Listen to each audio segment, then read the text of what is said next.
Welcome to the Slop Farm. Enjoy the video. You'll start by preparing the iPad so the technique works reliably.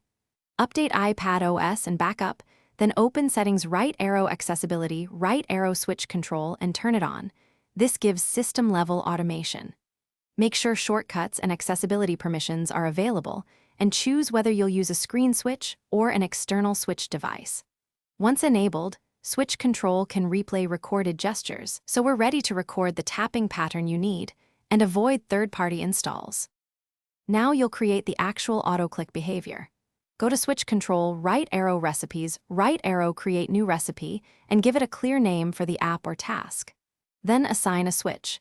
Pick Screen and choose Custom Gesture or Select Item depending on whether you need precise taps or scan selection. Record the tap sequence exactly where it should occur, including timing and repeats. Save the gesture and link it to your recipe. Make sure auto scanning settings match how fast you want the clicks. Finish by activating the recipe and testing it in your target app. Select your recipe under Switch Control, right arrow Recipes, then start Switch Control and trigger the assigned switch. The saved gesture will replay. Make adjustments to gesture timing, repeat counts, and scanning speed until it behaves reliably. If it doesn't run, try toggling Switch Control off and on, restart the iPad, and confirm guided access or app permissions aren't blocking accessibility features. This troubleshooting step. Thanks for watching.